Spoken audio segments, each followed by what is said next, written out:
క్రీస్తును కన్నందుకు కన్నీరేనా?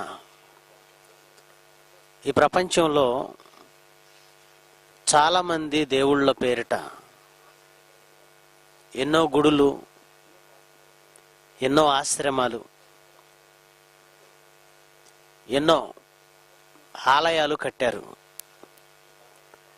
ఎన్నో పుణ్యస్థానాలు, పుణ్యక్షేత్రాలు వెలిసాయి దేవుళ్ళ పేరిట. ఆయా పుణ్యక్షేత్రాలకు వెళ్ళిన వాళ్ళు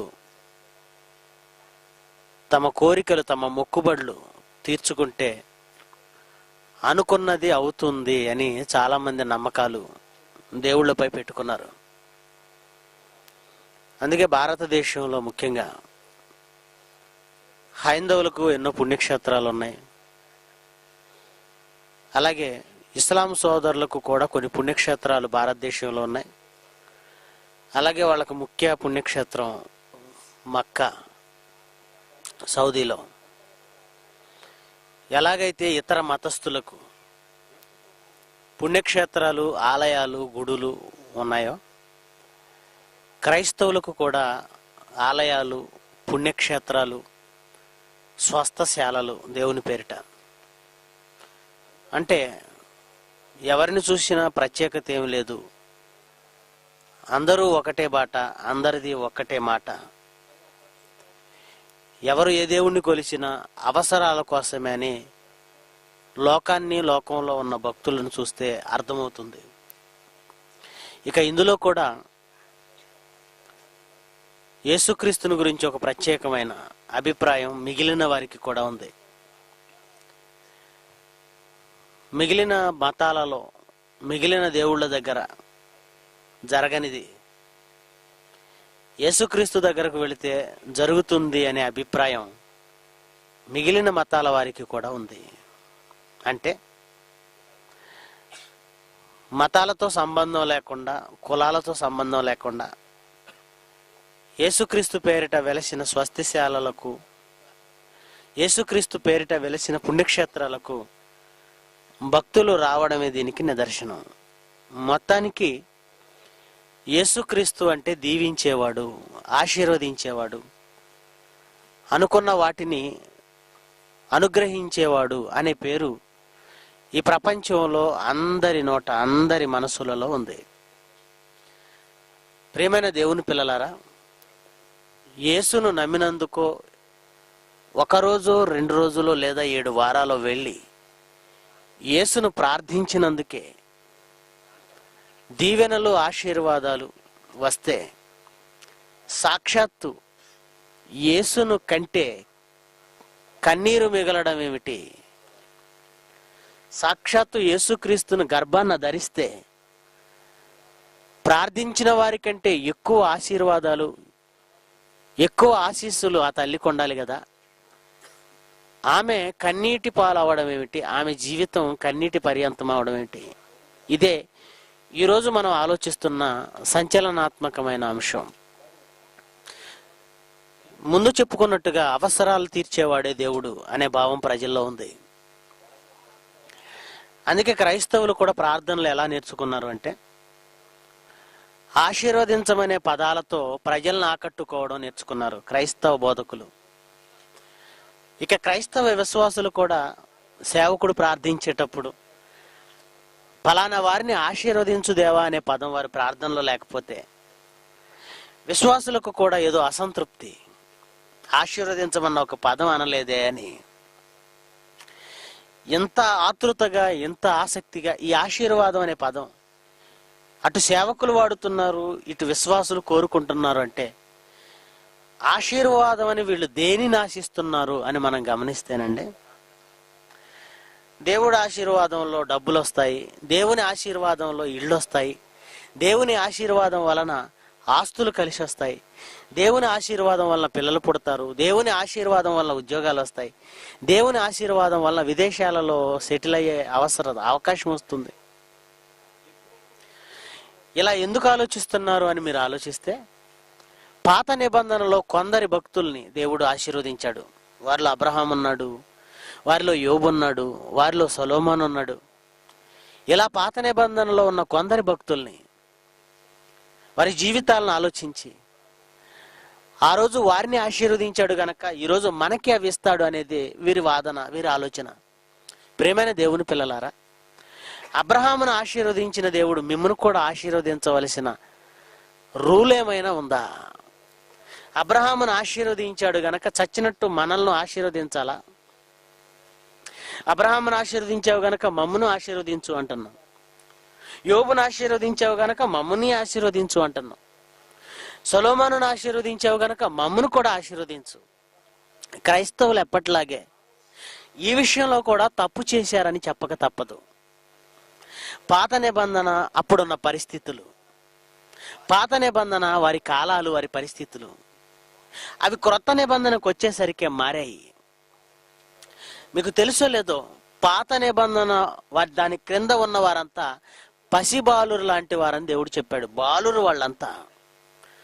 ప్రారంభంలో పాఠశాలకు వెళ్ళే ప్రతి విద్యార్థికి చిన్న చిన్న చాక్లెట్లు ఇచ్చి వారిని లాలించి పాఠశాలకు పంపడం మనకు తెలుసు. వాడు వెళ్ళి జ్ఞానం నేర్చుకోవాలి, చదువు నేర్చుకోవాలి అని మీరు ఆశిస్తే వాడు మారం వేస్తుంటాడు. వాడి వయసును బట్టి వెళ్ళను వెళ్ళను వెళ్ళనని. వాడిని కొట్టినా ఫలితం లేదని తెలుసు మనకి. అందుకే ఏం చేస్తాం?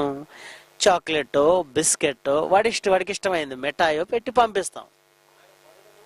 ప్రారంభంలో కూడా దేవుడు తన సంఘాన్ని ప్రారంభిస్తున్నప్పుడు ప్రతి మనిషిని తన వైపు త్రిప్పుకోవడానికి, ఇదిగో మీరు చదువుకుంటే చాక్లెట్ మీకు ఇస్తానని పిల్లలతో ఎలాగంటాం? ఇదిగో నువ్వు చదువుకుంటే నీకు బిస్కెట్ ఇస్తానని పిల్లల్ని ఎలా ఆశ పెడతాం? ఇదిగో మీరు నా పిల్లలై ఉంటే, మీరు నాతో ఉంటే, నా పిల్లలుగా ఉంటే మిమ్మల్ని ఆశీర్వదిస్తాను, మిమ్మల్ని దీవిస్తాను, మీకు అన్ని ఇస్తాను. ఆ క్రమంలోనేనండి ఇశ్రాయేలీలకు ధర్మశాస్త్రం ఇస్తున్నప్పుడు మోషే వారికి ఆశీర్వాదాల గురించి చెప్పాడు. చూడండి వారి ఆశీర్వాదాలు ఎలా ఉన్నాయో. ద్వితీయోపదేశకాండం మోషే వారికి ఇచ్చిన ఆశీర్వాదాల లిస్టు ఎలా ఉందో ఒకసారి చూడండి. ద్వితీయోపదేశకాండం 28వ అధ్యాయం 1వ వచనం నుండి. ద్వితీయోపదేశకాండం 28వ అధ్యాయం 1వ వచనం నుండి. నీవు నీ దేవుడైన యెహోవా మాట శ్రద్ధగా విని నేడు నేను నీకు ఆజ్ఞాపించిన ఆయన ఆజ్ఞలన్నింటినీ నువ్వు అనుసరించి నువ్వు నడుచుకొనిన ఎడల నీ దేవుడైన యెహోవా నువ్వు నా ఆజ్ఞలు విని నా మాటల ప్రకారం వాటిని గ్రహించి వాటిని గైకొని వాటి ప్రకారం నువ్వు బ్రతికితే భూమి మీద ఉన్న సమస్త జనములన్నిటికంటే నిన్ను హెచ్చిస్తాడు. నీవు దేవుడైన యెహోవా మాట విని ఒకవేళ నీవు వింటే ఈ దీవెనలన్నీ నీ మీదికి వచ్చి నీకు ప్రాప్తిస్తాయి. ఎలాంటి దీవెనలు ఉన్నాయో చూడండి. నీవు పట్టణంలోకి వెళితే దీవించబడతావు. నువ్వు ఒకవేళ పొలానికి వెళితే పొలము వలన దీవించబడతావు, పొలములో దీవించబడతావు. నీ గర్భఫలము, నీ భూఫలం, నీ పశువుల మందలు, నీ దుక్కిటెద్దులు, నీ గొర్రె మేక మందలు అన్నీ దీవించబడతాయి. నీ గంప, నీ పిండి పిసుకు తొట్టి దీవించబడతాయి. నీవు లోపలికి వచ్చినప్పుడు దీవించబడతావు, వెలుపలికి వెళ్ళినప్పుడు దీవించబడతావు.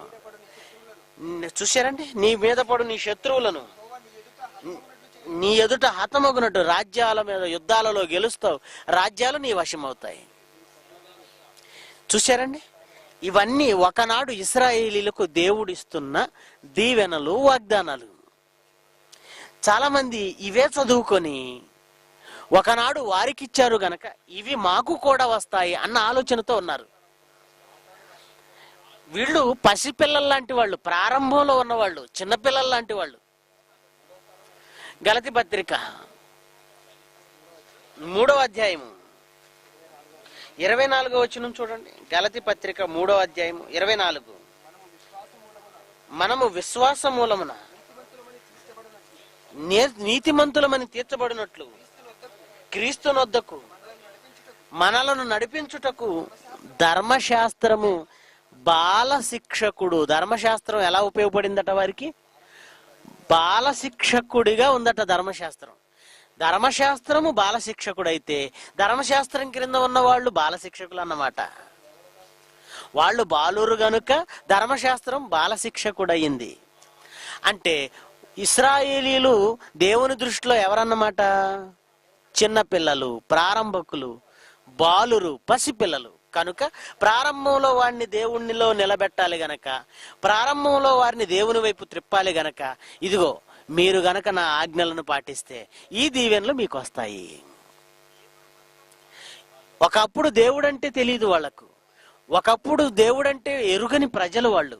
ఐగుప్తులో 400 సంవత్సరాలు విగ్రహాలకు అలవాటు పడిన జనాంగం అది.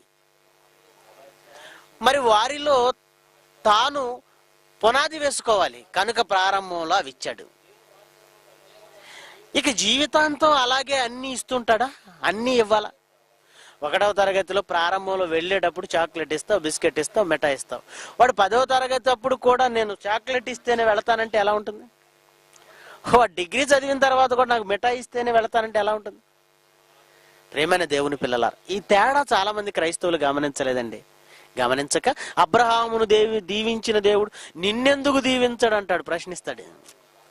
అబ్రహామును దీవించాడు దేవుడు. ఎందుకు దీవించాడో తెలుసా? అబ్రహాముకు విశ్వాసం ఉంది. ఎలాంటి విశ్వాసం? ఆకాశ నక్షత్రాలంత విస్తారంగా జనాంగాన్ని ఇస్తానన్నాడు. చూసారా, చివరికి ఒక కొడుకునిచ్చాడు. విస్తారంగా నీకు సంతానం ఇస్తానన్నవాడు అది ముసలితనంలో ఒక కొడుకునిచ్చాడు. ఈ ఒక కొడుకును కూడా ఏమంటున్నాడు ఇప్పుడు? బలి చేయమంటున్నాడు. అసలు దేవుడు తన మాట నిలబెట్టుకోగలడా? ఇది సాధ్యమా? విస్తారమైన జనాంగాన్ని ఇస్తానన్నవాడు ఒక కొడుకును కూడా చంపేయమంటున్నాడు. ఇదేదో నమ్మశక్యంగా లేదు.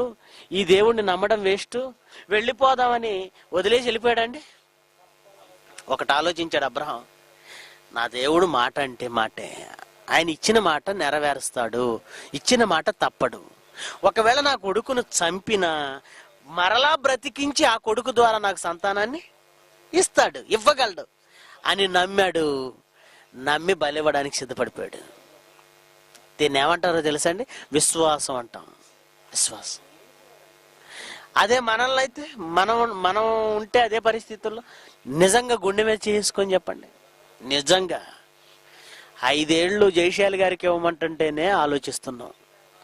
జయశాలి గారు చంపుతాను, వధించేస్తాను రమ్మన్నాడా? మీ పిల్లల్ని బలిస్తాను తీసుకురమ్మన్నాడా? 5 ఏళ్ళు జ్ఞానం నేర్పుతాను అన్నాడు. 5 ఏళ్ళు జ్ఞానం నేర్పుతాను అంటేనే 5 ఏళ్ళు ఇవ్వడానికే ఇన్నిసార్లు ఆలోచిస్తున్నామే. మరి అబ్రహాం చంపేయమంటే చంపేస్తున్నాడు. మరి అబ్రహాంకి మనకి తేడా లేదా? అబ్రహామును ఆశీర్వదించాడంటే ఎంత కారణం ఉందో చూసారా? కనీసం అబ్రహాం కాదు కదా, ఆవగింజంత విశ్వాసం కూడా మనలో ఉండదు. కానీ ఏమంటాం? అబ్రహామును ఆశీర్వదించినట్టుగా ఆశీర్వదించమంటాం, యోబును ఆశీర్వదించినట్టుగా ఆశీర్వదించమంటాం. ఆశీర్వాదాలంటే అసలు అవేనా? ప్రారంభంలో ఇచ్చినవి ఆశీర్వాదాలు అనుకుంటున్నారా? ఒకవేళ వారికి ఆశీర్వాదాలు ఇచ్చాడు అనుకుంటే అవి ఈ రోజు మనకు చెందుతాయా? ఎందుకంటే ఈ రోజు మనం పాత నిబంధన క్రింద ఉన్నవారమా, క్రొత్త నిబంధన క్రింద ఉన్నవారమా? క్రొత్త నిబంధన. ఈరోజు క్రొత్త నిబంధన క్రింద ఉన్నాం. ఒక్కసారి యేసు వచ్చిన తర్వాత భక్తుల జీవితాలు మీరు ఆలోచించండి. ఎప్పుడో పాత నిబంధనలో ఉన్న భక్తుల జీవితాల గురించి ఆలోచిస్తున్నారే, క్రొత్త నిబంధనలో ఉన్న జీవితాల గురించి ఆలోచించండి. పేతురు గారికి దేవుడు ఎందుకు ఇవ్వలేదు చెప్పండి? పేతురు గారు యేసుక్రీస్తు వెళ్ళిపోయిన తర్వాత మరలా చేపలు పట్టుకుంటూ బ్రతికాడు. పౌలు డేరాలు కుట్టుకుంటూ బ్రతికాడు. ఒకప్పుడు అబ్రహాముకు కనపడిన ఆశీర్వాదాలు పేతురు జీవితంలో కనపడవు. ఒకనాడు యోబు జీవితంలో కనపడిన ఆశీర్వాదాలు ఇదిగోండి యోహాను జీవితంలో కనిపించవు. యేసుక్రీస్తుకే లేవు. నక్కలకు బొరియలు ఉన్నవి, ఆకాశ పక్షులకు గూళ్ళు ఉన్నవి. ఇదంతా క్రైస్తవులకు ఎందుకు అర్థం కావడం లేదు? కేవలం పాత నిబంధన చదువుకొని అవి మాకు వస్తాయనుకుంటున్నారు. ఏమండి, క్రొత్త నిబంధనలో కూడా దేవుడు ఆశీర్వదించాడండి ఒక స్త్రీని. ఆశీర్వాదం అనగానే అబ్రహాంకి వచ్చినట్లుగా దేశం, ఆశీర్వాదం అనగానే యోబుకు వచ్చినట్టుగా విస్తారమైన పశు సంపదలు, ఆశీర్వాదం అనగానే అదిగో యాకోబుకు వచ్చినట్లుగా విస్తారమైన గొర్రె మందలు, పిల్లలు, ఆశీర్వాదం అనుకుని ఇల్లు కట్టడం, ఆశీర్వాదం అనగానే ఉద్యోగం రావడం, ఆశీర్వాదం అనగానే విదేశాలలో ఉద్యోగాలు రావడం, ఇవే అనుకుంటే ఒక స్త్రీ ఆశీర్వదింపబడింది క్రొత్త నిబంధన కాలంలో. ఆవిడెవరో ఒకసారి చూడండి. లూకాసు వార్త 1వ అధ్యాయము 42వ వచనం. లూకాసు వార్త 1వ అధ్యాయము ఏమండి 42వ వచనం. స్త్రీలలో నీవు ఆశీర్వదింపబడిన దానవు. ఈవిడెవరట? స్త్రీలలో ఆశీర్వదింపబడినది. ఎవరివిడ? యేసును కన్న తల్లి మరియా. నీవు ఆశీర్వదింపబడిన దానవు అంటున్నది ఎలిజబెత్, బాప్తిస్మం ఇచ్చే యోహాను తల్లి. ఆమె పరిశుద్ధాత్మతో నిండుకొని ఉంది. పరిశుద్ధాత్మతో నిండుకొనిన ఒక స్త్రీ మరియను చూసి అంటుంది, నీవు ఆశీర్వదింపబడిన దానవు. ఈ మాటకు మనకున్న భావం ఏమిటి? ఆశీర్వాదం అనగానే ఇండ్లు రావాలి, లేదా పొలాలు రావాలి, లేదా స్థలాలు రావాలి, లేదా ఉద్యోగాలు రావాలి, లేదా రాజ్యాధికారం రావాలి, ఆస్తి రావాలి. ఇప్పుడు మరియ కూడా ఆశీర్వదింపబడినదే. మరి ఈమెకు వీటిలో ఏ లాటరీ తగిలింది? వచ్చాయా ఏమైనా? ఆమె జీవితంలో ఏదైనా కలిసి వచ్చిందా? డబ్బు వచ్చిందా? ఆస్తి వచ్చిందా? ఉద్యోగం వచ్చిందా? వ్యాపారంలో అభివృద్ధి వచ్చిందా? ఇంతకీ ఆమె ఎందులో ఆశీర్వదింపబడింది? ఆమె ఆశీర్వాదం ఏంటి? ఆశీర్వాదం అని చెప్పబడుతున్న ఈ సంగతులేంటో పరిపూర్ణంగా మనం ఆలోచన చేద్దాం. లూకాసు వార్త 1వ అధ్యాయములోనే 26వ వచనం నుంచి చూద్దాం. లూకాసు వార్త 1వ అధ్యాయము 26 నుంచి చదువుదాం. 6వ నెలలో గాబ్రియేల్ అను ఒక దేవదూత గలిలయలోని నజరేత్ అనే ఒక ఊరికి వచ్చింది. అక్కడ దావీదు వంశస్థుడైన యోసేపు అనే ఒక పురుషునికి ప్రధానము చేయబడిన కన్యక యొద్దకు దేవుని చేత ఈ దేవదూత పంపబడింది. ఆ కన్యక పేరు మరియా. ఆ దూత లోపలికి వచ్చి ఆమెను చూచి, దయాప్రాప్తురాలా, ఎలిజబెత్ చూస్తేనేమో ఆశీర్వదింపబడినది అంటుంది. దేవదూత లోపలికి వచ్చేమంటుంది? దయాప్రాప్తురాలు అంటుంది. దేవుని దయ. మనం ఇల్లు కట్టుకున్నప్పుడు ఈ వాడే పదం అండి ఇది. ఏదోనండి ప్రభు దయకి ఇల్లు కట్టుకున్నానండి, ఏదోనండి దేవుని దయ వలన ఉద్యోగంలో సెటిల్ అయ్యానండి, ఏదో దేవుని దయ వలన ఈ కోర్టులో గెలిచానండి అంటాం. ఇప్పుడు మరియకు కూడా ఏమొచ్చిందట? ఈమె దేనికి ప్రాప్తురాలయ్యింది? దేవుని దయకు ప్రాప్తురాలయ్యింది. దయాప్రాప్తురాల. నీకు శుభం జరుగుతుంది, ప్రభువు నీకు తోడై ఉన్నాడు పైగా అని చెప్పింది. అప్పుడు మరి ఏం చేసిందో చూడండి. ఆమె ఆ మాటకు బహుగా తొందరపడింది. ఈ శుభవచనం ఏంటా అని ఆలోచిస్తుంది. బహుగా తొందరపడిందంటే భయపడిందని కాదండి.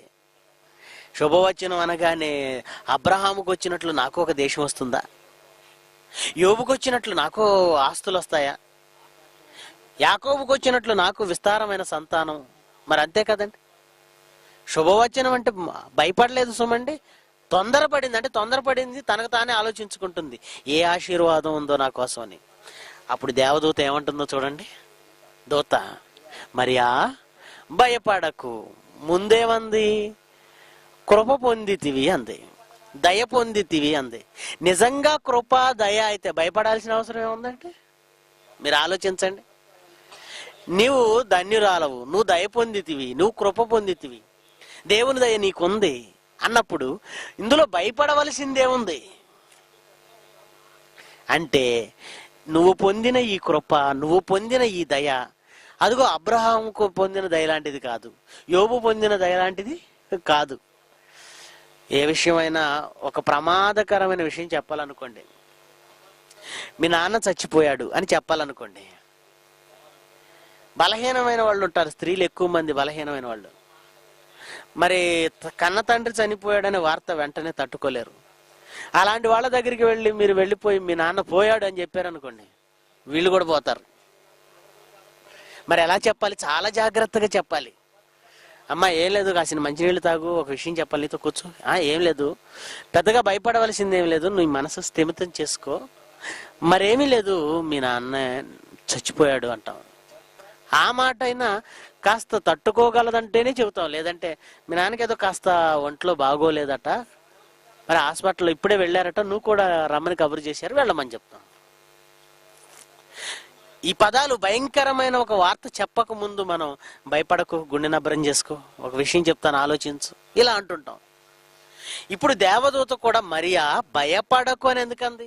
ముందేమో ఆశీర్వదింపబడిన దానం అంది, నువ్వు కృప పొందితివి అంది, దయ పొందితివి అంది. ఇప్పుడేమో భయపడకు అంటుంది. భయపడకు అని ఏ విషయం చెబుతుందో చూడండి. ఇదిగో నీవు గర్భము ధరించి కుమారుని కని ఆయనకు యేసు అనే పేరు పెడతావు. కుమారుని కనుంటుందా? గర్భం ధరించి కుమారుని కంటుందా? యేసు అని పేరు పెడుతుందా? అయితే ఇందులో భయపడవలసిందేముంది అనుకుంటున్నారా? ఏమండి, ఆమె గర్భం ధరించినది యోసేపు వలన కాదు. పైగా యోసేపుకు పెండ్లి చేయబడింది, వివాహం చేయబడింది, ఆయనకు ప్రదానం చేయబడింది. వారిరువురు ఇంకా ఏకం కలవలేదు. భార్యాభర్తల వివాహమైన తర్వాత తొలి రాత్రి వారు కలుసుకోవడం మామూలే. ఆ తొలి రాత్రి భార్య భర్త దగ్గరకు వెళ్ళి, ఏమండి మీరు నేను ఒక సంవత్సరం, ఒక 9 నెలల పాటు కలవకూడదండి అని ఏ భార్య అయినా భర్తతో అందనుకోండి, భర్త వెంటనే ఆలోచనలో పడిపోతాడు, కోపం వచ్చేస్తే, ఎందుకమ్మా ఎందుకు అలా మాట్లాడుతున్నావు ఏంటి? ఏం లేదండి, నేను ఇప్పటికే 3 నెలలు గర్భవతిని. అలానే అపార్థం చేసుకోకండి, అది పరిశుద్ధాత్మ వల్ల జరిగింది అని ఏ భార్య అయినా భర్త దగ్గరికి వచ్చి చెప్పింది అనుకోండి, ఆలోచించండి. మీ భార్య మీ దగ్గరికి వచ్చి ఈ మాట చెప్పింది అనుకోండి తొలి రాత్రి, మీరు ఇంకా కలవక ముందే, మనం ఏమంటామండి అప్పుడు ఆ డైలాగ్ ఎలా ఉంటుందండి? మన డైలాగ్, ఏమ్మా నా చెవులో ఏమైనా క్యాలీఫ్లవర్లు దొరికాయా? దేశంలో ఎంతమంది ఉండగా అమాయకుడిని నేనే దొరికానా నీకు, దౌర్భాగ్యురాలా అంటాం. నా జీవితాన్ని పాడు చేయడానికి వచ్చావా? మన మాట ఇది. కానీ అదే పరిస్థితి ఇప్పుడు ఎవరికి వచ్చిందో తెలుసా అండి? మరియాకు వచ్చింది. ఏం చెప్పాలి? దేవుని వలన కృప పొందితివి అంది, దయాప్రాప్తురాలంది, ఆశీర్వదింపబడింది అంది. చివరికి ఎలాంటి నిందను భరించవలసిన పరిస్థితిని ఏర్పరిచి, ఇది దయ, ఇది ఆశీర్వాదం. ఆలోచించండి. భర్తకు చెప్పాలి, తప్పనిసరిగా చెప్పాలి. ఎందుకు? లోకరక్షకుడు ఆయన. వీరిరువురు యేసు పుట్టేంత వరకు కలవడానికి వీల్లేదు. ఇది దాసి భర్తతో కాపురం చేసి భర్తకు తెలియకుండా మెయింటైన్ చేసేది ఏం కాదండి. ఎందుకు? పుట్టబోయే శిశువు పవిత్రుడు, పరిశుద్ధుడు. కన్యకకు పుట్టాలి ప్రవక్తల ప్రకారం.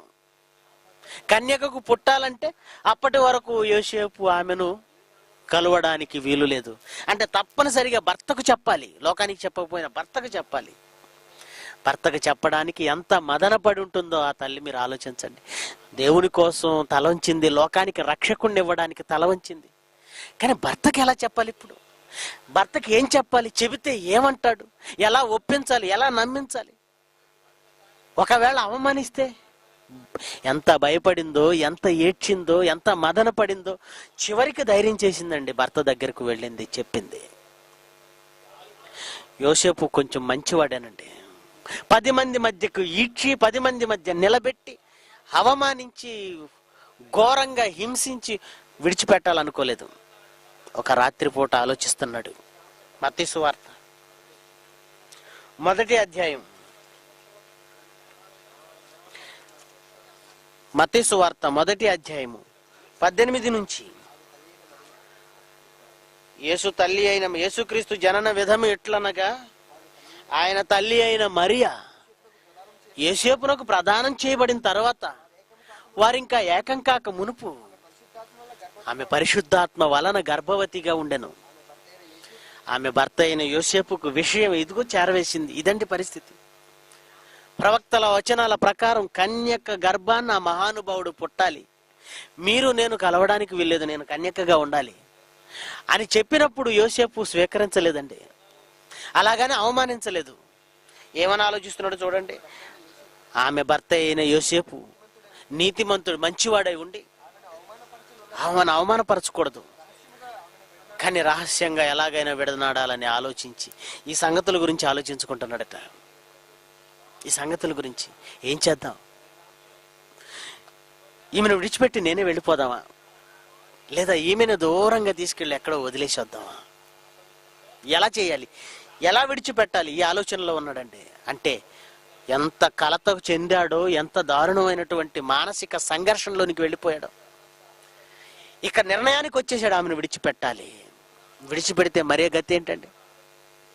విడిచిపెడితే మరే గతి ఏంటి? ఈరోజు ఎన్నో పేపర్లలో ఎన్నో న్యూస్లు చూస్తున్నాం. మతి స్థిమితం లేక తిరుగుతున్న స్త్రీలను చెరుస్తున్న కామాంధులు ఎంతో మంది. ఎవరికి కన్నదో తెలియదు, ఎవరికి గర్భం ధరించిందో తెలియక మతి స్థిమితం లేని ఆ స్త్రీలు కడుపులో ఇంత పెద్ద కడుపు వేసుకొని తిరుగుతుంటే జాలిగా చూసేవాళ్ళు ఎంతమందో. అసలే భర్త అండ లేకుండా అది గర్భవతి అయిన ఒక స్త్రీ ఒక్కతిగా వెళ్ళిపోతే ఏమవుతుంది? పరిస్థితి ఏంటి? ఎలాంటి దారుణమైన పరిస్థితికి మరియ వెళ్ళిపోయిందో చూడండి. అప్పుడు దేవుడు కలుగు చేసుకున్నాడండి.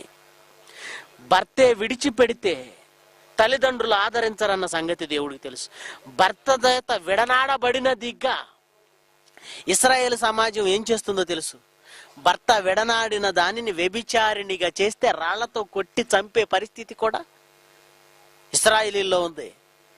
ఒక వ్యభిచారిణిగా భర్తే విడిచిపెడితే రాళ్లతో కొట్టి చంపుతారు. పరిస్థితి ఎంత కష్టతరం అయిపోతుందో దేవుడికి తెలుసు. అందుకే సాక్షాత్తు దేవుడు తన దర్శనం ఇచ్చేశాడు, దూతను పంపించేశాడు. స్వప్నమందు అతనికి ప్రత్యక్షమయ్యి ఇలాంటి గతికి మరియ వెళ్ళకూడదు, మరియ నా వలన, పరిశుద్ధాత్మ దేవుని వలన జరిగింది, ఇది దేవుని వలన జరిగింది, ఇది జరిగిందంతా ఇదిగో నా కార్యక్రమం, ఇది ప్రవక్తల నోట పలికించిన దాన్ని ఇదిగో ఈ తరంలో నీ భార్య వలన ఒక మహారక్షకుణ్ణి పుట్టించబోతున్నాను కనుక ఆమెను చేర్చుకోవడానికి నీవు భయపడకూడదు, ఆమెను నువ్వు విడిచిపెట్టకూడదు, ఆమెను నువ్వు అనాథన చేయకూడదు, లోకం ఆమెను నిందించడానికి, ఆమెను చంపడానికి నువ్వు అవకాశం ఇవ్వకూడదు, చేర్చుకో అన్నాడు. చూశారండి, చెప్పాడు, చెప్పవలసిన పరిస్థితి వచ్చింది, చేర్చుకున్నాడండి. కానీ వారిరువురు విడివిడిగా ఉండాలండి, వారిరువురు విడివిడిగా ఉండాలి. ఒక ఇంటిలో ఏం జరుగుతుందో ఈ సమాజానికి తెలియకుండా ఉండదండి. ఎందుకంటే భార్యాభర్తలు ఇద్దరు దూరంగా ఉంటున్నారు అంటే వారి మధ్య ప్రేమలు ఉండవు, మీకు తెలుసు. వారిరువురు విడివిడిగా ఉంటున్నారంటే వెంటనే లోకానికి తెలుస్తుందండి, వారిద్దరి మధ్య సంబంధం లేదట, వారిద్దరు కలిసి ఉండడం లేదట. అందున క్రొత్తగా వివాహమైన వాళ్ళు కలిసి ఉండడం లేదంటే సమాజానికి తెలిసిపోదండి. వెంటనే విషయం ఏంటో కనుక్కుంటారు, విషయం తెలిసిపోతుంది, విషయం ఏంటో బయటకు వచ్చేస్తుంది. యోసేపు వలన కాక మరియ ఎవరి వలనో గర్భవతి ఉందట, అందుకే యోసేపు వెళ్ళడం లేదట, అందుకే యోసేపు ఆమె దగ్గరకు వెళ్ళడం లేదట, వారిరువురు అందుకే కలిసి ఉండడం లేదట. ఈ వార్త ఉప్పెనల దావానల ఆ ప్రాంతాలన్నిటినీ చుట్టుముట్టేసిందండి. ఏమండి, ఇప్పుడు మీరు ఆలోచించండి, ఒక స్త్రీ భర్త వలన కాక లేదా ఒక పెండ్లి కాని స్త్రీ గర్భవతి అయితే ఈ రెండు ఒకటే కదండి. పెళ్లి అవ్వకుండానే గర్భవతి అయినా ఒకటే, పెళ్ళై భర్తను కలవకుండా భర్త దగ్గరికి వెళ్లకుండానే గర్భవతిగా ఉండడం రెండు ఒకటే. ఒక పెండ్లి కాని ఆడపిల్ల గర్భవతి అయితే ఈ సమాజం మెచ్చుకుంటుందా? ఈరోజు సిగ్గు లేకుండా ఐపీలేసి తీసేయమని చెప్తున్నారు ప్రభుత్వాలు. కానీ సభ్య సమాజాన్ని మీరు ఆలోచించండి, ఒక ఆడపిల్ల పెళ్లి కాకుండా గర్భవతి అయితే దాన్ని ఆశీర్వాదం అని ఎవరంటారు? అది దేవుని కృపని ఎవరంటారు? ఎవరు ఒప్పుకుంటారు? ఎన్ని నిందలు, ఎన్ని అవమానాలు, ఎన్ని మాటలండి. లోకం తనకు తప్పున్నా, తనపై తప్పున్నా తన తప్పును కప్పిపుచ్చుకొని ఎదుటి వారి తప్పులను పదే పదే ఎత్తి చూపించే నైజం కలిగింది సమాజం. లోకులు పలుగాకులు, భర్తే అనుమానించి భర్తే విడిచిపెట్టాలని ప్రణాళిక వేసుకున్న రోజునే చచ్చిపోయి కుంగిపోయిందండి. మరి ఎన్ని కన్నీళ్లు విడిచి ఉంటుందండి. ఆ రోజు విషయం చెప్పినప్పుడు ఆ యోసేపు చూసిన చూపు చాలండి ఆమె చచ్చిపోవడానికి. అలాంటిది విషయం బయటికి తెలిసిన తర్వాత వెనక మాటలాడే మాటలు, కూస్తున్న వెకిలి కోతలు, నవ్వుతున్న వెకిలి నవ్వులు, ఇవన్నీ మరియ విని భరించవలసిన పరిస్థితి. తలుచుకుంటేనే ఎంత దారుణమో మీరు ఆలోచించండి. ఈ వెకిలి నవ్వులన్నీ ఇప్పుడు భరించాలా? ఈ మాటలు వింటూ విననట్టుగా తల వంచుకొని వెళ్ళిపోవాలా?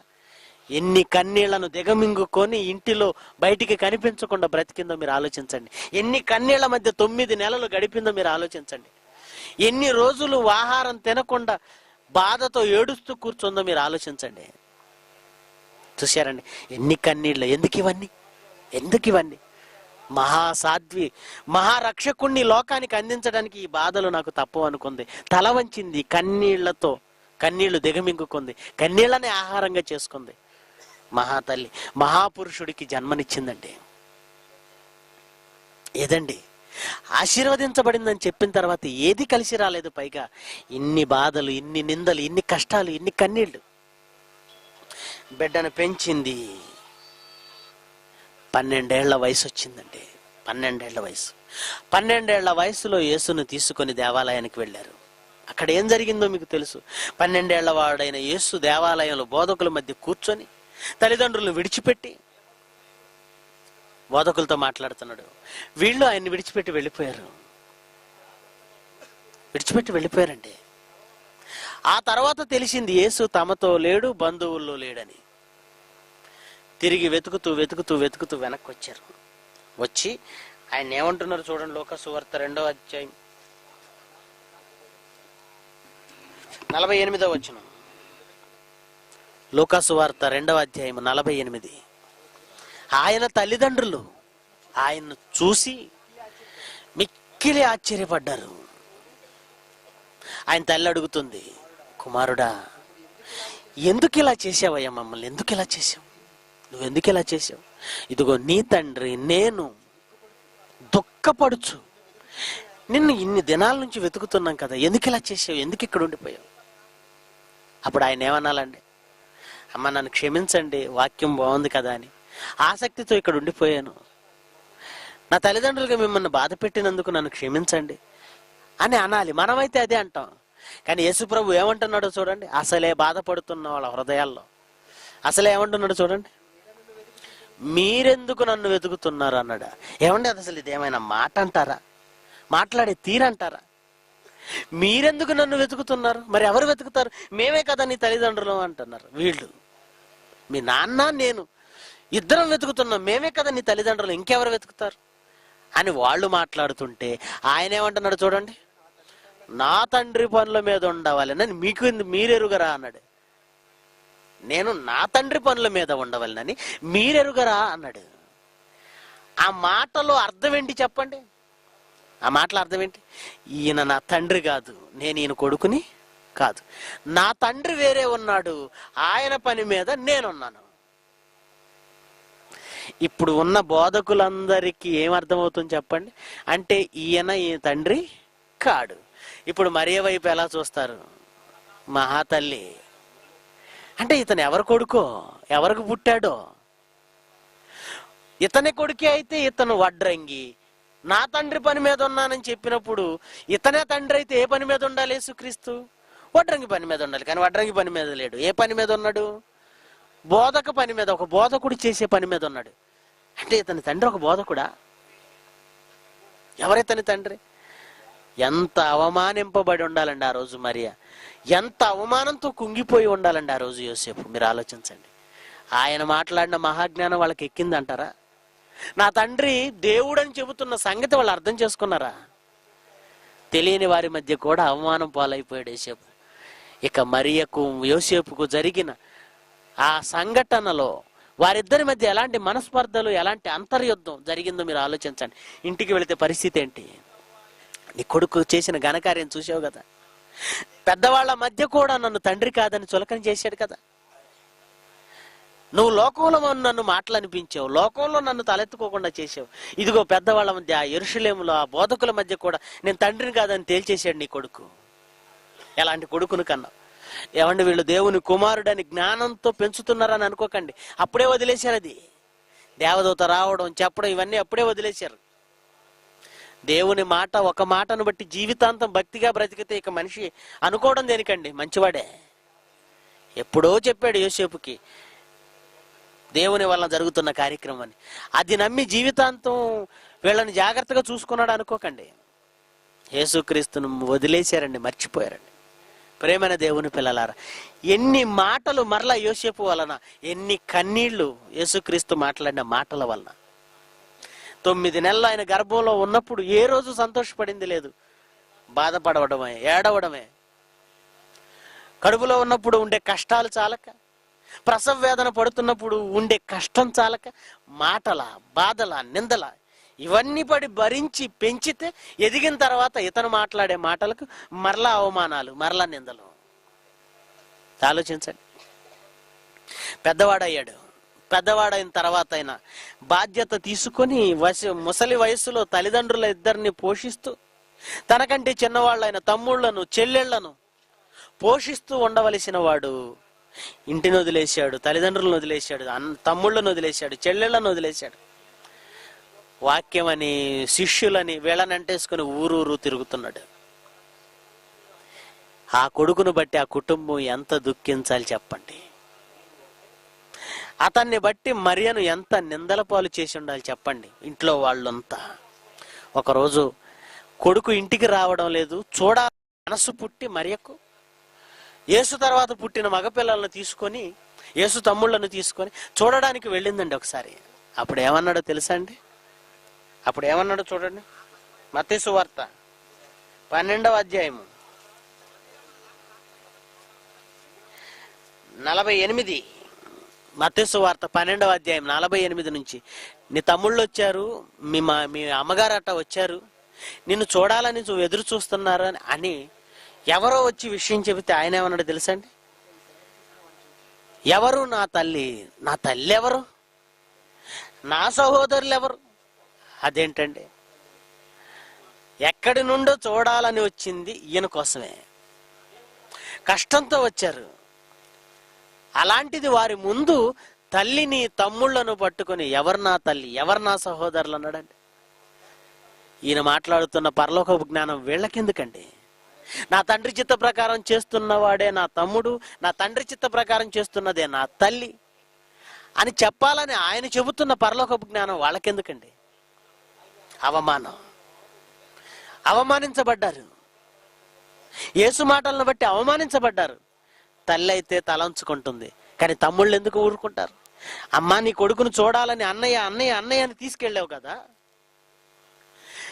10 మందిలో, అది వాళ్ళ శిష్యుల మధ్య మమ్మల్ని చులకన చేసేసాడు, ఎవరు నా తమ్ముళ్ళు అన్నాడు, ఈ మాత్రం దానికి మేము ఎందుకమ్మా రావాలి? నీ కొడుకు ఒక దండం, నీకొక దండం, మాతో మాట్లాడకమ్మా. ఏంటమ్మా ఇది?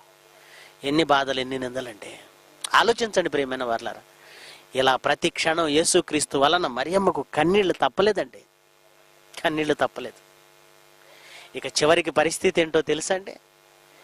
ఏ కొడుకునైతే కందో, ఏ కొడుకు కోసం ఇన్ని కన్నీళ్లు దిగమింగుకుందో, ఏ కొడుకునైతే చూసుకుంటూ మిగిలిన వారి వల్ల మాటలు పడుతుందో, ఆ కొడుకును చంపేస్తున్నారన్న ఒక భయంకరమైన వార్త.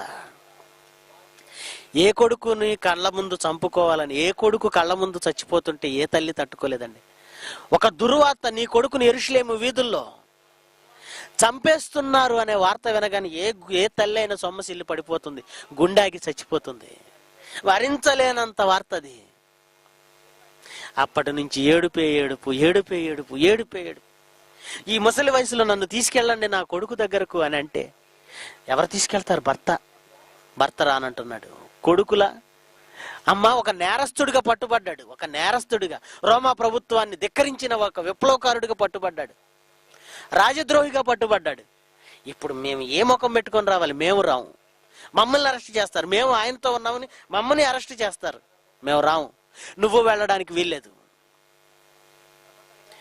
ఆ వయసులో ఎవరూ రాకపోయినా యెరూషలేము వరకు వెళ్ళిందండి, యెరూషలేము వీధుల్లోనికి వెళ్ళిందండి.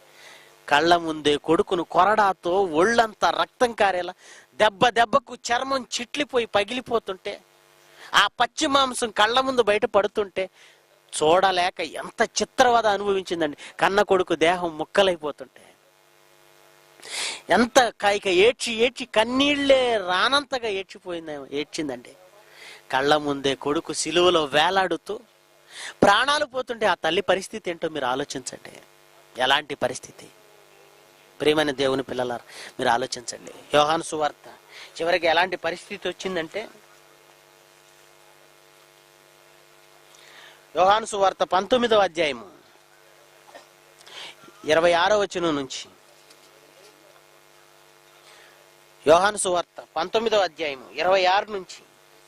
యేసు తన తల్లి, తాను ప్రేమించిన శిష్యుడు దగ్గర నిలిచుండడం చూసి, అమ్మా ఇదిగోనమ్మా ఇతను నీ కుమారుడిక, నేను వెళ్ళిపోతున్నాను కదా, నేను ఇక భూమి మీద ఉన్నాను కదా, నేను చచ్చిపోతున్నాను కదా, ఇక నీకు నేను కొడుకుగా ఉన్నాను కదా, ఇదిగో అమ్మా ఇక ఇతనే నీకు కుమారుడు, ఇతనే నీ కుమారుడు. ఆమెను అప్పగించాడు. ఇక తర్వాత శిష్యుని చూసి, ఇక నుంచి నా తల్లిని నీ తల్లిగా స్వీకరించు, ఇదిగో నీ తల్లి అని చెప్పిన తర్వాత ఆ గడియ నుండి ఆ శిష్యుడు ఆమెను తన ఇంట చేర్చుకున్నాడు. ఎందుకు ఆమె ఈ కష్టకాలంలో శిష్యుడి ఇంటికి ఎందుకు వెళ్ళింది? కొడుకులు ఉన్నారు కదా, ఇంకా కొడుకులు ఉన్నారు కదా, అలాగే కూతుళ్ళు కూడా ఉన్నారు కదా, భర్త ఉన్నాడు కదా, తనకి ఇల్లు ఉంది కదా. ఎందుకు వెళ్ళలేదు? ఎందుకు యేసు శిష్యునికి అప్పగించి పంపించాడు? ఎందుకో తెలుసా అండి? ఇంటి దగ్గర జరిగిన రభసేంటో, ఇంటి దగ్గర పరిస్థితి ఏంటో యేసు ప్రభువుకు తెలుసండి. నేరస్తుడిగా పట్టుబడిన అతని దగ్గరకు నువ్వు వెళ్ళడానికి వీల్లేదు. మేము రాము, నువ్వు వెళ్ళడానికి వీల్లేదు. మేము కావాలనుకుంటే నువ్వు వెళ్ళకు. లేదు, నీ కొడుకే కావాలని నువ్వు అనుకుంటే వెళ్ళు, అక్కడికే వెళ్ళు. ఒకసారి నువ్వు వెళ్ళావా, మరలా తిరిగి ఇంటికి రావడానికి నువ్వు వీలు లేదు. వచ్చినా మేము ఉండనివ్వం, రానివ్వం. ఇలాంటి బలమైన నిర్ణయం, భయంకరమైన పరిస్థితి ఇంటి దగ్గర ఉందన్న సంగతి యేసు ప్రభువు తెలుసండి. మరి ఇప్పుడు తల్లిని విడిచిపెడితే ఎలా? అందుకే శిష్యుని పిలిచాడు. ఇక నుంచి నా తల్లి నీ తల్లి, అమ్మా ఇక నా స్థానంలో నీ కొడుకుగా అదిగో నా శిష్యుడు, వెళ్ళమ్మా అన్నాడు. ఆలోచించండి ప్రియమైన వారలారా, ఆశీర్వదింపబడిన స్త్రీకి చివరికి ఉన్న ఇల్లు కూడా లేదండి. పరాయి పంచన, ఆ కాలంలో పరాయి పంచన, చివరి దశలో పరాయి పంచన చేరవలసి వచ్చిందండి. ఆలోచించండి. ఆశీర్వదింపబడిన వారిగా అబ్రహామును చూశారే, ఆశీర్వదింపబడిన స్త్రీగా ఈమె అన్ని పోగొట్టుకొని కన్నీళ్ల పాలైంది కదా ఈ జీవితం. ఇదెందుకు ఆలోచించటం లేదు క్రైస్తవులు? మరి ఆశీర్వదింపబడిన దానా అన్నారు కదా, మరి ఏదండి ఆశీర్వాదం? ఏది ఆశీర్వాదం? ఇదేనా ఆశీర్వాదం అంటే? అవునండి, క్రొత్త నిబంధన కాలంలో ఆశీర్వాదం అంటే ఇదే. ఆశీర్వాదంలో వదుందండి. ఆశీర్వదింపబడిన దానా అన్నాడు. అంటే క్రొత్త నిబంధన కాలం ఆశీర్వాదంలో ఏముంది? వదుంది. ఆమెకు దేవుడిచ్చిన అసలు శిశులైన ఆశీర్వాదం ఏంటో తెలుసా? లోకాన్ని రక్షించే ఒక మహారక్షకునికి గర్భం ఇచ్చే అవకాశం, జన్మనిచ్చే అవకాశం, గర్భాన్ని పెంచే అవకాశం, ఆ లోకరక్షకుడికి పాలిచ్చే అవకాశం, ఆ లోకరక్షకుడిని పెంచే అవకాశం, దేవుణ్ణి కనే అవకాశం, యేసుక్రీస్తుకి జన్మనిచ్చే అవకాశం దక్కిందండి. అదే మహా అదృష్టం, అదే మహా ఆశీర్వాదం, అదే మహా ఆశీర్వాదం. కష్టాలు, కన్నీళ్లు ఇవన్నీ ఆశీర్వాదంలో భాగమండి. ఇప్పుడు ఆలోచించండి, క్రైస్తవులకు నిజమైన ఆశీర్వాదం ఏదండి? ఏది నిజమైన ఆశీర్వాదం? ఆస్తులు రావడం కాదండి, ఈరోజు దేవుని కోసం కష్టపడడం అదృష్టం అండి. సంతస్తులు కలిసి కట్టడం కాదండి, ఉద్యోగాలు రావడం కాదండి, వ్యాపారాల్లో లాభపడడం కాదండి, కోర్టుల్లో లక్షలు గెలుచుకోవడం కాదండి ఆశీర్వాదాలంటే. దేవుడు నిన్ను ఉపయోగించుకొని నువ్వు దేవుడికి బలైపోవడం, ఇది ఈరోజు ఆశీర్వాదం. ఇది ఈరోజు ఆశీర్వాదం. అందుకే యేసు వెళ్ళిపోయేటప్పుడు శిష్యుల్ని ఆశీర్వదించాడు. అట్లా చెయ్యెత్తి, మీకు తెలుసు కదండి, ఆయన చెయ్యెత్తి ఏం చేశాడు చూడండి. లోకా సువార్త 24వ అధ్యాయము 50 వచనం. ఆయన బేతనీయ వరకు శిష్యులను తీసుకొని పోయి చేతులెత్తి వారిని ఏం చేశాడు? ఆశీర్వదించాడు. వెంటనే అబ్రహాంకి వచ్చినట్టు ఒక దేశం, వెంటనే యాకోబుకు వచ్చినట్టు విస్తారమైన గొర్రెల మందలు, వెంటనే యోబుకు వచ్చినట్టుగా విస్తారమైన పనివాళ్ళు, విస్తారమైన ఆస్తి వచ్చేయాలి కదండి. దేవుడు ఆశీర్వదించేశాడు కదా, చేతులెచ్చి శిష్యులను ఆశీర్వదించాడు. మరి శిష్యుల గతి ఏంటో చూడండి. శిష్యుల గతి ఏంటి? వాళ్ళు ఏం సంపాదించుకున్నారండి?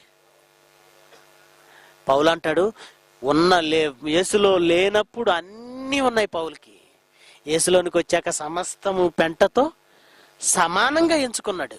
అన్నీ పోయాయి. మేము దినమెల్లా వధించబడుచున్న వారమని పౌలు అంటాడు. మేము దినమెల్లా ఆకలి దప్పులతో ఉన్నాడు పౌలు, చలితో ఉన్నాడు పౌలు, దిగంబరత్వంతో ఉన్నాడు పౌలు. అరణ్యాల్లో తలదాచుకున్నారు, కొండల్లో గుహల్లో తలదాచుకున్నారు. మరి ఏవి పాత నిబంధన కాలంలో ఆశీర్వాదాలేవి? ఈరోజు క్రైస్తవుడా, నువ్వు ఆలోచించు. క్రీస్తును ధరించుకుంటే ఆశీర్వాదం అని ఆశీర్వాదాల కోసం వెంటబడుతున్నావే.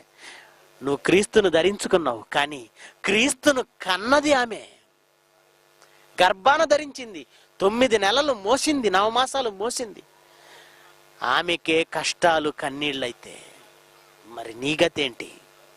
9 నెలలు గర్భాన ధరించి ఉన్నందుకే ఆమె జీవితమే కన్నీటి పర్యంతమైపోతే, క్రైస్తవుడుగా క్రీస్తును నువ్వు 9 నెలలు కాదయ్యా గర్భం ధరించేది. 9 నెలలు మాత్రమే క్రీస్తు మీలో ఉండడం లేదు, జీవితాంతం క్రీస్తు మీలో ఉంటాడు. 9 నెలల గర్భం ధరించిన ఆమె జీవితమే కన్నీటి పర్యంతం అయితే, జీవితాంతం ధరించే మన జీవితం ఏంటి చెప్పండి? కన్నీటి పాలు కాక తప్పదు. అందుకే అపోస్తలుల జీవితాన్ని చూడండి, పౌలు జీవితం చూడండి. కష్టాలు కన్నీళ్లు. మారిందండి, పాత నిబంధన కాలం పోయిందండి, క్రొత్త నిబంధన కాలం వచ్చిందండి. ఆశీర్వాదానికి అర్థం మారిందండి. దేవుని కోసం బ్రతకడమే అసలు సిసలైన ఆశీర్వాదం. దేవుని వాక్యం దక్కడమే అసలు సిసలైన ఆశీర్వాదం. క్రీస్తును కన్నందుకు ఆమె జీవితమే కన్నీటిమయమైతే, మన జీవితం కన్నీటి పాలు కాక తప్పదండి. మనం కూడా ఆయన కోసం కన్నీరు కార్చక తప్పదండి. యేసును నమ్ముకుంటే ఈరోజు సుఖాలని చెప్పేవన్నీ అబద్ధాలండి. యేసును నమ్ముకుంటే మా కష్టాలు పోయాయని చెబుతున్న వాళ్ళు మోసపోయిన వాళ్ళండి. యేసును నమ్ముకుంటే నువ్వు హింసలు పొందాలి, బాధలు పడాలి. మరి ఇన్ని బాధలు పడి యేసు ప్రభు దగ్గరికి ఎందుకు రావాలండి? సుఖాలు ఉన్న వాళ్ళ దగ్గరికి వెళ్ళొచ్చు కదండి. ఆయన ఆలోచనలు ఏమన్నా వస్తున్నాయా? ఏమండి, ఇప్పుడు నువ్వు కష్టపడేది చాలా చిన్న జీవితం, 60-70, ఇది చాలా చిన్నది. ఇప్పుడు కష్టపడను, సుఖం కావాలని నువ్వు అనుకుంటే, ఆ తర్వాత అనంతకాలం ఒకటి ఉంది, జీవితం. అక్కడ సుఖాలు ఉండవండి. శాశ్వతంగా నువ్వు బాధలోనికి వెళ్ళాలి, శాశ్వతంగా. ఇక్కడ సుఖం కోరుకుంటే అక్కడ శాశ్వతమైన బాధ. అదే అక్కడ శాశ్వతమైన సుఖం రావాలంటే ఇక్కడ ఈ జీవితంలో క్రైస్తవుడైనందుకు నువ్వు బాధ అనుభవించక తప్పదండి, తప్పదు. ఈ చిన్న బాధ నాకు వద్దు అని నువ్వు అనుకున్నావా, శాశ్వతమైన బాధలోనికి వెళ్ళాలి. ఏది కావాలి చెప్పండి? పెద్ద శిక్ష కావాలా, లేదంటే ఇంతలో కనబడి అంతలో మాయమైపోయే ఈ చిన్న జీవితంలో చిన్న శిక్ష కావాలా? ఏది బెటర్ ఆలోచించండి, ఏది బెటర్? మన జీవితం ఏదో చాలా ఉందనుకోకండి. నిజంగా కష్టాలు కన్నీళ్లు పడడానికి నువ్వు సిద్ధపడితే ఈ చిన్న జీవితం ఎంతండి? ఎంతో ఉందనుకున్నది సంవత్సరానికే ముగిసిపోవచ్చు, లేదా 2 రోజుల్లో ముగిసిపోవచ్చు. అంటే మీకున్న శ్రమ తగ్గిందా తగ్గలేదా? ఎంత తొందరగా ముగిసిపోతే అంత తొందరగా శిక్ష, బాధ తగ్గిపోతుంది. క్రైస్తవుడైనందుకు బాధ. అందుకే తిమోతికి రాస్తూ పౌలు గారు 2 తిమోతి 3వ అధ్యాయం 12వ వచనం, 2 తిమోతి 3వ అధ్యాయం 12వ వచనం, క్రీస్తు యేసునందు సద్భక్తితో బ్రతుక నుద్దేశించు వారందరూ ఏం చేయాలట? హింస పొందుతారు. అది జనరల్ థింకింగ్ అంటున్నాడు, కామన్ అన్నాడు. కామన్ పాయింట్ ఇది, జనరల్ నాలెడ్జ్. ఏంటో తెలుసా? క్రీస్తు యేసునందు నువ్వు సద్భక్తితో బ్రతుక ఉద్దేశించితే ఏమైపోతావు? హింస పొందాలి. ఇది రూలు, వస్తుంది అంతే. అగ్నిని ఒడిలో ఉంచుకుంటే కాలడం సహజం. క్రీస్తును ధరించుకుంటే కష్టాలు పాలు కావడం కూడా అంత సహజం. చాలా మంది క్రీస్తులోనికి వచ్చాక మా కష్టాలు పోయాయి అంటున్నారా? వీళ్ళు క్రీస్తు యేసునందు సద్భక్తితో బ్రతకటం లేదన్నమాట. క్రీస్తులోనికి వచ్చాక మాకు ఏ బాధలు లేవంటున్నారా? క్రీస్తు యేసునందు సద్భక్తితో బ్రతకటం లేదు. ఆలోచించండి, క్రీస్తును కన్నందుకు కష్టాలు కన్నీళ్లే తప్ప సుఖాలు కాదండి. కానీ ఈ జీవితం ముగిసిన తర్వాత మహాలోకంలో, శాశ్వతమైన లోకం, శాశ్వతమైన ఆనందం అండి. ఆ ఆనందం దక్కాలంటే ఇక్కడ దేవుడి కోసం కష్టపడక తప్పదు, కన్నీళ్లు విడవక తప్పదు. యేసుక్రీస్తు కూడా కన్నీళ్లతోనే వెళ్ళిపోయాడు కదండి. యేసుక్రీస్తు తన జీవితాంతం కన్నీళ్లతోనే వెళ్ళాడండి. మరి పౌలు, క్రీస్తు స్వరూపము మీ యందు ఏర్పడు వరకు మీ విషయమై నాకు మరల ప్రసవ వేదన కలుగుతున్నది. గలతీ 4:19 చూడండి. నా పిల్లలారా, క్రీస్తు స్వరూపము మీ యందు ఏర్పడే వరకు మీ విషయమై మరలా ప్రసవ వేదన, ప్రతిరోజు ప్రసవ వేదన. మరియా ఒకరోజే ప్రసవ వేదన పడింది, కానీ పౌలుకు జీవితాంతం ప్రతిరోజు ప్రసవ వేదన, ప్రతిరోజు. క్రైస్తవుడా మీరు ఆలోచించండి, క్రైస్తవులారా మీరు ఆలోచించండి. భక్తులు అనబడిన వాళ్ళు ఎందరో, అపోస్తులైన వారు ఎందరో కష్టాలు కన్నీళ్లలో నుంచే పరలోకం వెళ్ళారు. వారిని కష్టాలు కన్నీళ్లలో నుంచి పరలోకాన్ని తీసుకువెళతానన్న దేవుడు మనకు సుఖాలనిచ్చి పరలోకం తీసుకువెళితే ఆయన ఏమవుతాడో తెలుసా? పక్షపాతి అవుతాడు. అందుకే నువ్వు పరలోకం రావాలా అయితే ఒక మరియలా కన్నీళ్లతో, ఒక యేసుక్రీస్తుల కన్నీళ్లతో, ఒక పౌలుల కన్నీళ్లతో, ఒక పేతురుల కష్టాలతో అలా ముందుకు సాగిపోవలసిందే. నీ కష్టాలు, నీ కన్నీళ్లు ఎవరు పట్టించుకోవడం లేదనుకోకండి, అది దేవుని పుస్తకంలో రాయబడుతున్నాయి. నా కన్నీళ్లు నీ కవిలలో కనబడుతున్నాయి అంటాడు దావీదు. అంటే నీ కన్నీటి, ప్రతి కన్నీటి చుక్క దేవుడి కోసం కార్చాలి. నువ్వు నీ జీవితంలో తప్పులు చేసి, తప్పుడు నిర్ణయాలు తీసుకొని, తొందరపాటు నిర్ణయాలు తీసుకొని, వాటి వలన వచ్చే సమస్యలకు బాధపడుతూ నేను దేవుడి కోసం కష్టపడుతున్నానండి అనకూడదు. చాలా మంది తప్పుడు నిర్ణయాలు తీసుకొని దానివల్ల సమస్యలు ఎదుర్కొంటూ నేను చాలా కష్టపడుతున్నాను బ్రదర్ దేవుడి కోసం అంటారు. అది తప్పు. నువ్వు స్వార్థ పని కోసం కష్టపడాలి. నువ్వు వాక్య ప్రకటన కోసం కష్టాల్లోనికి వెళ్ళాలి. సువార్త ప్రకటనలో ఉండగా నీకు కన్నీళ్లు రావాలి. ఈ వాక్యం ప్రకటిస్తున్నందుకు నిన్ను ప్రభుత్వాలు, అధికారులు, ప్రజలు, సహోదరులు అందరూ నిన్ను ఏడిపించాలి, కష్టపడాలి. అది అలా కన్నీళ్లు కారిస్తేనే నీ కన్నీటి బొట్టు, ప్రతి కన్నీటి బొట్టు పరలోకంలో ఆయన పుస్తకంలో రాసుకుంటాడు, నువ్వు కార్చిన ప్రతి కన్నీటి బొట్టు. కనుక క్రీస్తును ధరించుకున్నావా, నీ జీవితమే కన్నీటిమయం. కనుక ఎవరైనా క్రీస్తులోనికి రండి, మీకు అవి వస్తాయి, ఇవి వస్తాయి, ఇంట్లో వస్తాయి, మోసం చేసేసారండి. హిమ్ అనే ఒక సంస్థ, క్రైస్తవ సంస్థ అది, కోట్ల రూపాయలు దండుకున్నారండి. క్రైస్తవులు వాక్యాన్ని పట్టించుకోవడం లేదని ఇదిగో ఈ ఇన్సిడెంట్ వల్ల తెలిసింది. ధనాపేక్షను చంపేయండి, ధనాపేక్ష ఉండకూడదు. ధనాన్ని ఆశించిన వారు తమను తాము పొడుచుకొని విశ్వాసంలో నుంచి తొలగిపోయారు. ఇన్ని మాటలు రాశారండి. ఇదిగో యేసు ప్రభు దయ వలన, ఇదిగో మీరు ఒక 5 ఏళ్ళు కట్టండి, మీరు 10 ఏళ్ళు కట్టండి, ప్రతి నెల మీకు ఇంత వస్తుందని యేసు ప్రభుని చూపించారు, క్రైస్తవుణ్ణి చూపించారు, క్రైస్తవ సంస్థను చూపించారు. దేవుడి పేరు చెప్పగానే ఆశీర్వాదం అనుకుని మనవాళ్ళు కట్టేశారు. లక్షల రూపాయలండి, కొన్ని చోట్ల కోట్ల రూపాయలండి మోసం జరిగిపోయింది. ప్రేమైన వర్లారా, కష్టపడడానికి నేర్చుకోండి, కన్నీళ్లు పెట్టడానికి నేర్చుకోండి. క్రీస్తుల, ఒక యోబుల, తర్వాత ఒక దావీదుల, ఒక పౌలుల, ఒక యాకోబుల, ఒక పేతుర్ల కష్టాలు, కన్నీళ్లు, శ్రమలు అలవాటు చేసుకోండి. ఇప్పుడు శ్రమపడి ఈ శరీరాన్ని దేవుడి కోసం నలగగొట్టుకొని చావుకు అప్పగించావా, పరలోకంలో నిన్నెవ్వరూ చంపలేని శరీరం, పరలోకంలో నీకు కన్నీళ్లే రాని పరిస్థితి, బాధే లేని పరిస్థితి, అమితమైన ఆనందం. ఏది కావాలో నిర్ణయించుకోండి. జీవితంలో ఉన్న చిన్న చిన్న సుఖాల కోసం పరలోకంలోని శాశ్వత సుఖాలను దూరం చేసుకోకండి. క్రీస్తు కోసం జీవితంలో కన్నీటిని పెట్టండి. ప్రార్థన చేసుకుందాం.